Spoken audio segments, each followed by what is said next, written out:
Olá pessoal, tudo bem com vocês?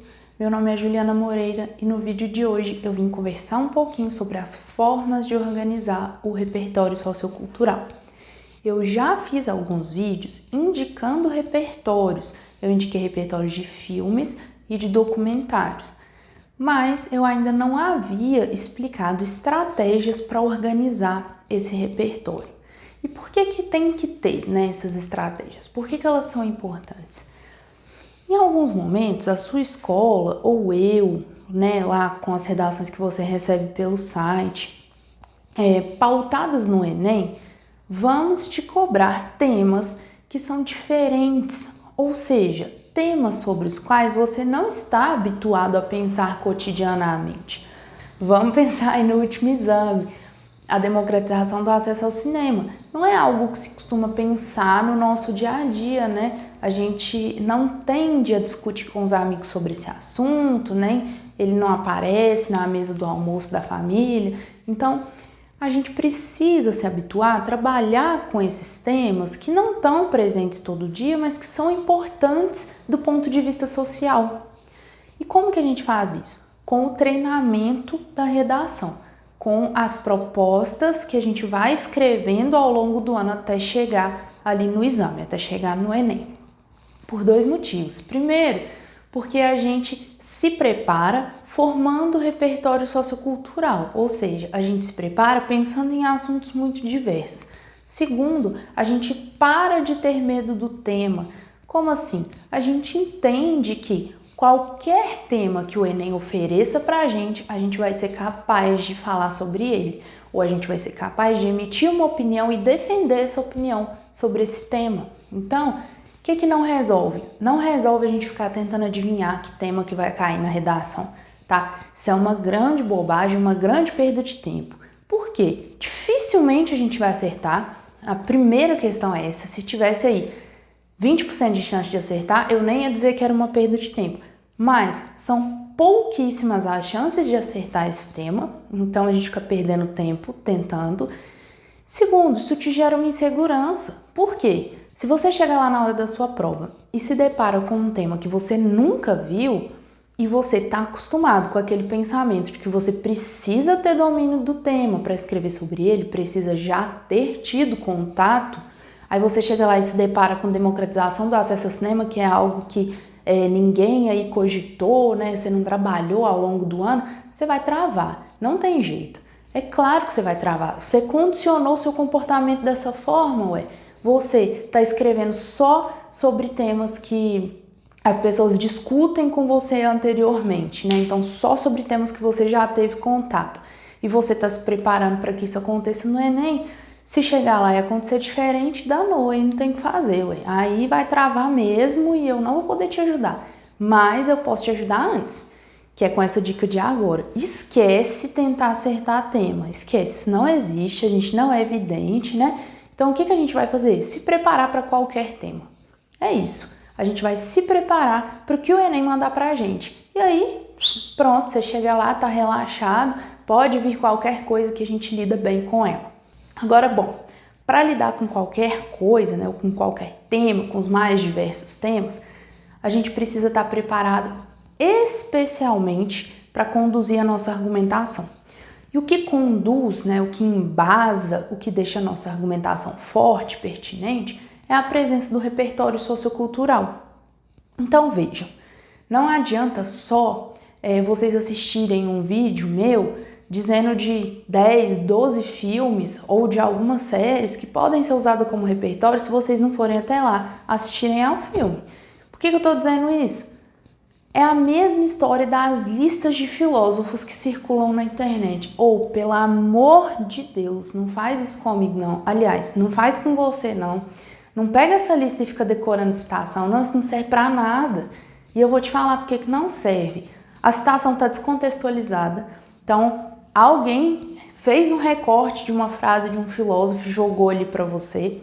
Você não sabe em que contexto aquela frase foi dita, se ela realmente foi dita, se aquilo existiu, se foi dito por aquele filósofo, quando que isso aconteceu, por que ele disse aquilo. Então fica completamente absurdo o uso. E depois você vai ter vai se condicionar, né, a ficar decorando essas falas. Se na hora do Enem você não conseguir se lembrar de nenhuma, porque elas não têm contexto para você, então elas são unicamente uma forma decorada, podia ser uma frase ou uma sequência numérica, não ia fazer diferença, tá? Porque elas não têm contexto. Então se você fica lá só decorando frases, chega na hora do Enem e te dá um branco, você tá enrolado. Agora, é diferente se você constrói seu repertório de outras formas. Por isso que eu adiantei e falei, não adianta você ir lá e assistir meu vídeo com todas as dicas que eu te dou e não ver os filmes, ou não assistir as séries, ou não ler o livro que eu estou indicando. Por quê? Vai ser só uma forma de decorar. Só você vai acreditar em algo que eu estou te dizendo e a chance de você esquecer isso na prova é muito grande. Qual que é a chance da gente formar esse repertório sem se esquecer, né? Sem ter esse problema aí de memória? É indo à fonte, ou seja, se eu parto para um estudo do filósofo, beleza, aí eu vou ter um contato maior, eu vou entender o contexto daquela citação, eu vou saber por que que aquilo foi dito, por que que ele tomou aquela posição naquele momento, com quem que ele estava em diálogo, o que que ele estava pensando, quem que ele estava rebatendo, o que que estava sendo contraposto. Se eu consigo partir desse local, primeiro, eu não vou esquecer. Segundo, eu vou saber fazer um uso muito melhor dessa citação, porque ela não é simplesmente uma frase jogada no mundo. E terceiro, você está formando um repertório sociocultural muito mais embasado. Ele vai te dar condições de pensar criticamente sobre diversos outros assuntos com os quais ele se relaciona. Então, não adianta ler lista de repertório, ler lista de filósofo, ler lista de filme. Não, criatura, tem que sentar e estudar. Enem exige preparação, exige estudo, não tem nada que vem de graça. Então, não resolve, beleza? Dito isso, a gente precisa pensar em formas de organizar aquilo que a gente vai ler, ou vai assistir, ou vai ouvir, porque também não pode ser um grande emaranhado na nossa cabeça, né? Isso precisa estar minimamente organizado. Bom, para que isso fique dessa forma, bem didático, eu sugiro que, número 1, você se prepare de formas diferentes na elaboração ou na construção desse repertório. O que são formas diferentes? Leitura, e aí pode ser a leitura que você preferir, leitura literária, leituras de atualidades, e aí eu estou dizendo, por exemplo, revistas que tratem sobre os acontecimentos políticos, acontecimentos sociais. A gente tem diversas revistas que fazem esse tipo de análise dos mais variados modos, e você pode escolher aquela que mais dialoga com a forma que você pensa e entende o mundo. Então vai lá e escolhe a sua revista, mas leia. O que mais? Assistir jornal, pode? Pode. Nossa, Juliana, tem que ir lá todo dia assistir o jornal? Não, não precisa. Mas, se você tem um tempinho ali para ir no Facebook, você também tem para abrir uma página de notícia aí, pode ser ela a da sua preferência, e buscar quais são as novidades daquele dia, ou o que está circulando. Não, Juliana, não tem tempo não, isso aí não vai dar, porque eu trabalho, estudo e não dou conta de todo dia abrir um site de notícia. Então abre no fim de semana e lê o resumão aí do que passou nessa semana. É bacana por vários motivos. Primeiro, você vai ser uma pessoa informada, você não vai viver numa bolha, isso aí já vai ajudar a sua vida e não só a redação do Enem. O segundo motivo é que você vai conseguir construir um repertório de forma muito orgânica. Quando chegar num assunto que você já teve contato pela sua leitura semanal, você vai falar, opa, eu li esse negócio. E eu li esse negócio lá naquela página de notícias que eu costumo acessar toda semana. Então eu tenho informação e fonte, basta articular no argumento, tá? Torne isso um hábito, tente fazer sempre que possível, pelo menos, mas assim, no mínimo uma vez por semana. Bom, então a gente passou pela leitura literária, né? Das mais diversas, pode ler o que você quiser, leia poema, leia crônica, leia conto, leia romance. Não, Juliana, não conheço nada, não sei ler nada, eu nunca gostei de ler. Manda uma mensagem para mim que eu vou te dar indicações de leitura a partir do que você gosta, tá bom? Bom, leitura literária, leitura de atualidades. E aí a gente pode diversificar esse estudo do repertório para outras áreas. Como assim? Eu não preciso só ler, eu posso me informar e construir o meu repertório de outras formas, como, por exemplo, assistindo a filmes, séries e documentários, inclusive aqueles que eu já pontuei para vocês e já mostrei que são muito interessantes para a construção de repertório em outros vídeos. Vou deixar os vídeos na descrição desse vídeo, então se você não viu, clica lá para ver. Bom, o que mais que eu posso fazer? Ouvir. Nossa, não tenho tempo durante a semana, tá? Porque eu estudo e trabalho, mas eu vou à academia. Eu consigo cuidar da minha saúde física, mental nesse momento que eu tô lá na academia, então põe o fone e escuta. Escutar o que, Juliana? Qualquer coisa, criatura, mas escuta prestando atenção no que está sendo dito. Então você pode, num dia de muita inspiração, malhar ouvindo um podcast. E aí tem canais muito interessantes, como por exemplo o Foro de Teresina, que é um podcast que discute atualidades, discute assuntos pertinentes para o momento que a gente está vivendo. Então você pode ir lá malhar ouvindo seu podcast. Não, Juliana, não dou conta de malhar ouvindo podcast, não. Se for para eu malhar ouvindo isso, eu vou ficar em casa. Então tá, malha ouvindo outra coisa, malha ouvindo música, mas prestando atenção no que a música tá te dizendo. Por quê? Porque aquela música pode vir a ser referência para você. E aí eu tô dizendo de qualquer tipo de música, quase todos eles. Então, se uma música trata, sei lá, a respeito de tecnologia, ou a gente tem algumas músicas de cunho social muito bacanas, a gente tem o Djonga fazendo esse trabalho com as letras dele, né, de denúncia, de desigualdade social, de racismo principalmente. Então, se você escuta prestando atenção no que está sendo dito, isso vai fazer sentido para você e vai ser orgânico quando você precisar utilizar, tá? Construindo seu argumento, construindo seu ponto de vista sobre algum assunto. Então, beleza, eu li, eu assisti, né, e eu ouvi. Dá para fazer mais alguma coisa? Dá, fica aqui acompanhando meus vídeos, tá? Porque se eu tiver mais alguma dica sobre formação de repertório cultural, eu vou te dizer. Por enquanto, a gente vai ver, ler, né, assistir e ouvir, e depois como é que a gente vai organizar isso tudo. Nós, Ju, eu já vi um filme que mas eu não lembro, eu sei que tinha um cara lá que ele falava sobre uma deficiência, não tô lembrando. Não lembro, eu assisto, não lembro, minha memória é ruim, aí eu vou fazer a redação sobre o tema, que eu sei que eu já vi o filme, mas não lembro o nome, confusão, como é que eu faço? Organização. O que a gente vai fazer? A gente vai separar, pega um caderno, e é um caderno que você vai usar, tá? Não é um caderno que depois você vai esquecer para sempre, não. Pega um caderno aí que você usa no seu dia a dia, na sua escola, para produzir suas redações, vai lá nas últimas páginas dele, e monta um esquema de organização desse repertório. Como que é esse esquema? É basicamente assim, você vai dividir em pequenos quadros por categorias.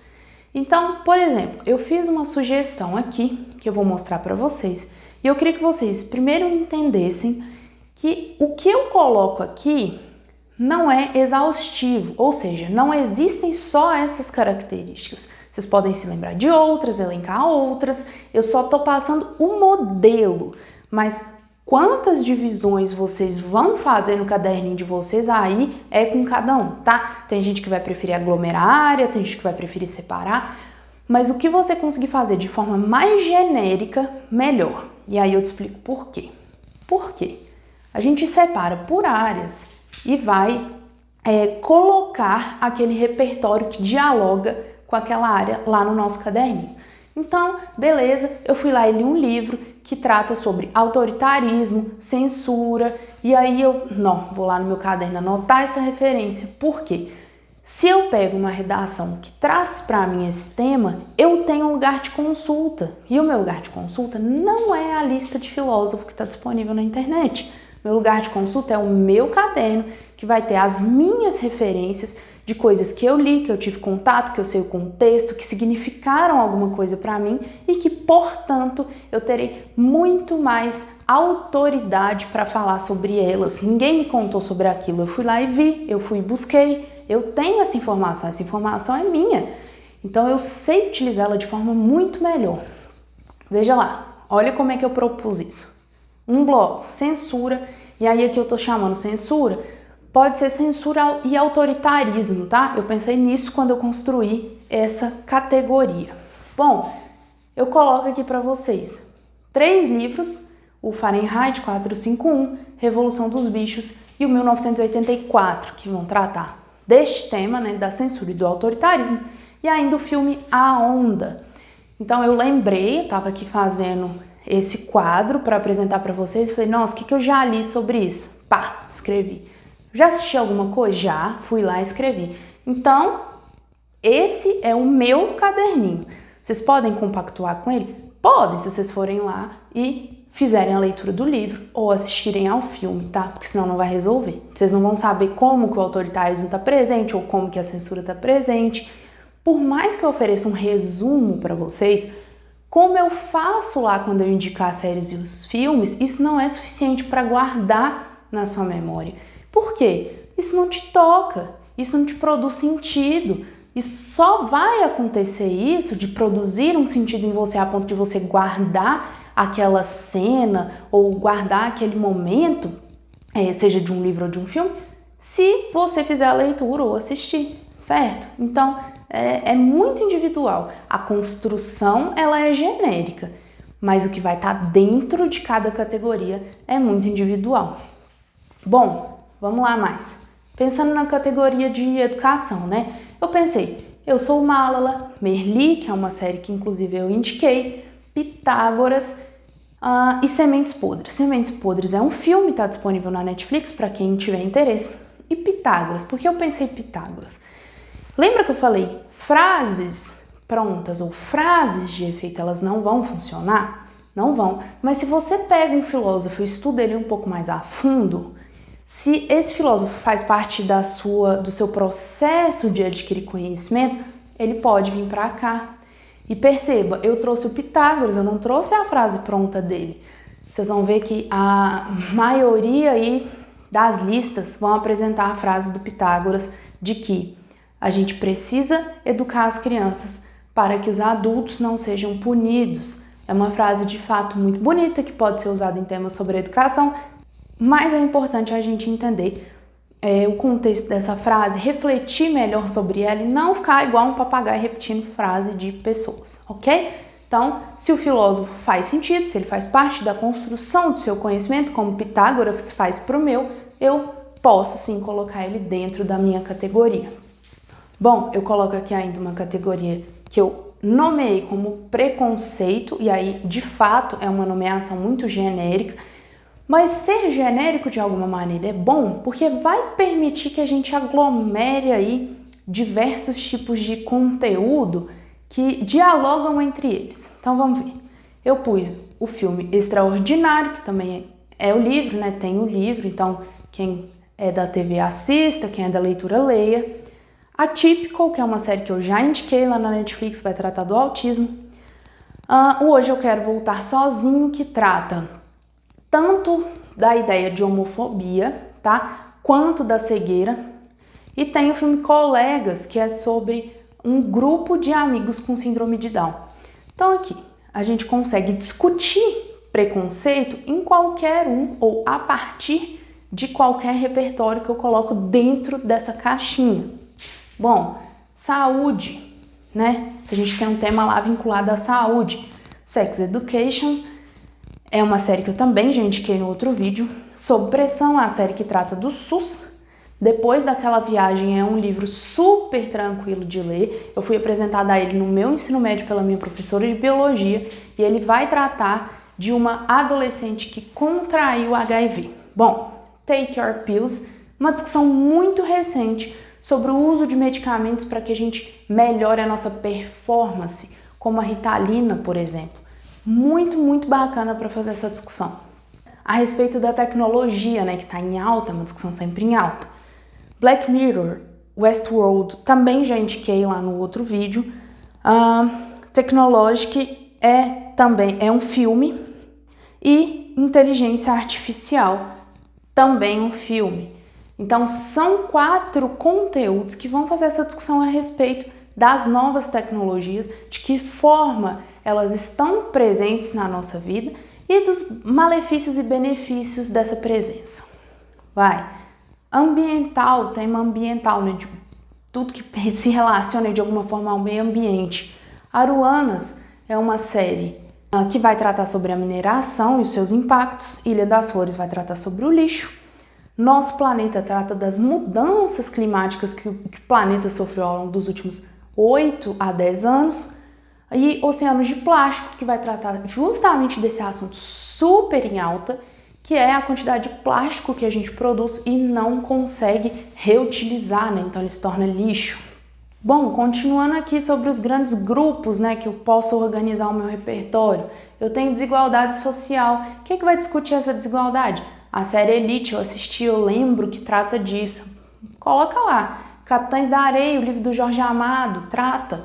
Põe. O Curtiço ou Parasita, que é o filme aí que ganhou o Oscar.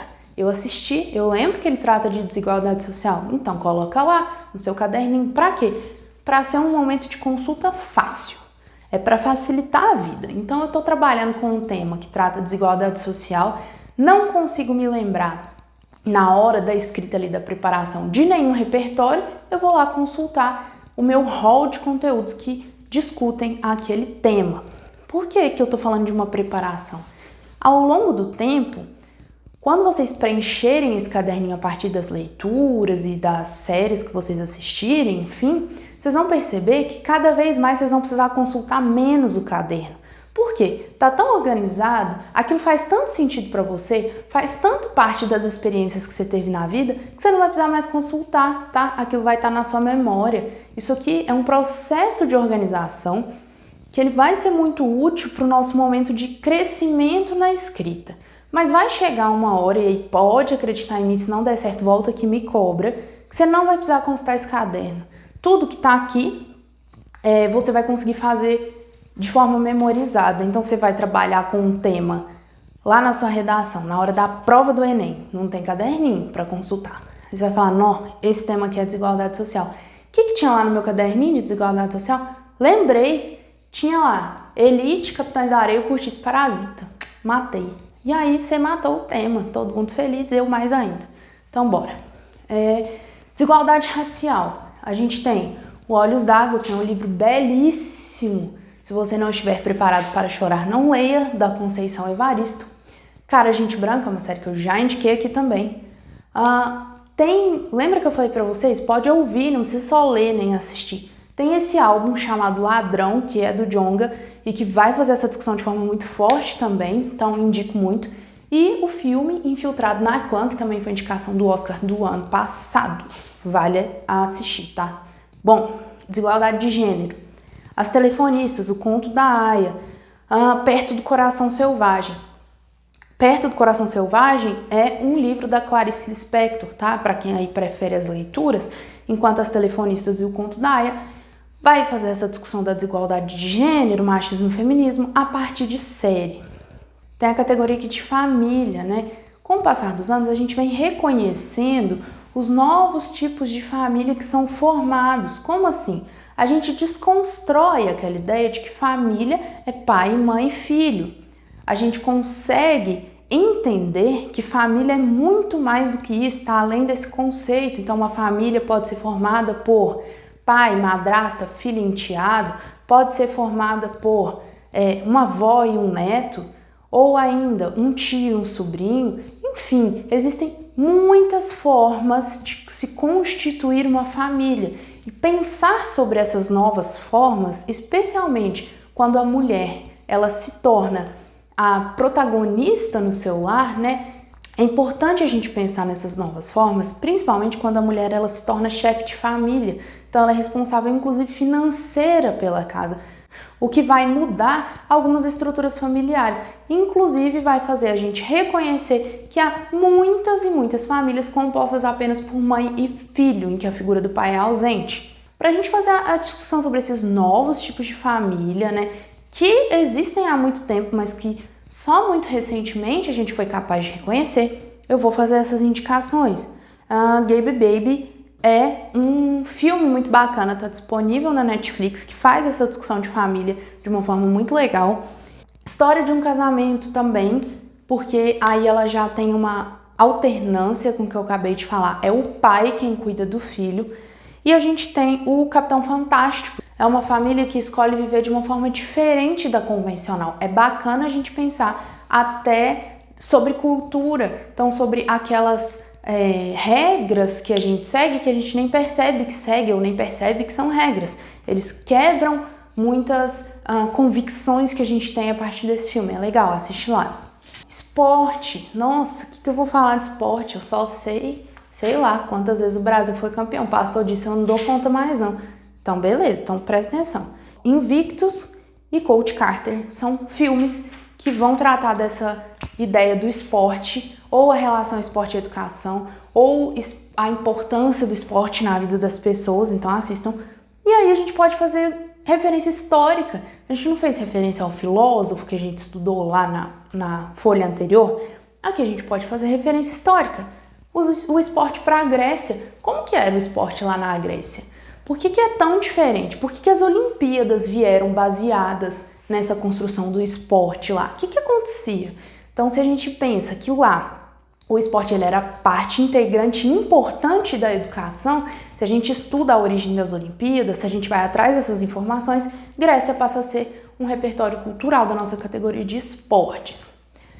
E aqui eu abri uma categoria diferente para mostrar para vocês as possibilidades, que é a categoria de cultura. Como que eu vou colocar aqui um documentário, ou um filme, ou uma música, ou um livro que debate sobre cultura, se cultura é praticamente tudo? É muito difícil fazer isso. Então, o que eu resolvi fazer? Elencar para vocês o que ou quais os elementos estão relacionados com a cultura. Porque aí qualquer informação que vocês construam sobre esses elementos, vocês estão construindo informações sobre a cultura. Então, quando a gente cai lá na democratização do acesso ao cinema, a gente está necessariamente tratando de um aspecto cultural. Veja, cultura pode ser filme, livro, série, música, dança, teatro. E aí, vamos passar para os espaços. As conservações de museu, biblioteca, pode ser jogos, pode ser a língua, tá? 100% envolvida na cultura, arquitetura, a presença dos mitos, tudo isso faz parte da construção da cultura de um povo, de uma sociedade. Então é importante a gente saber que esses elementos são constitutivos da cultura e ainda é importante a gente pensar alguns aspectos. Eles são preservados no nosso país? Eles são valorizados pelo nosso povo? Por que sim? Por que não? Deveria ser? Qual que é a diferença entre ser e não ser? Então a gente elenca e pensa sobre eles. Por quê? Porque quando cai um tema como democratização do acesso ao cinema, basicamente eu estou dizendo o que para você? Democratização do acesso à cultura, ou a uma forma de cultura. Uma das formas de cultura existe? Não existe? Por que não existe? Deveria existir? Então, se a gente pensa sobre esses itens aqui, a partir desse grande fundo aí que é a cultura, a gente consegue construir o nosso repertório e principalmente o nosso ponto de vista a respeito deles, beleza?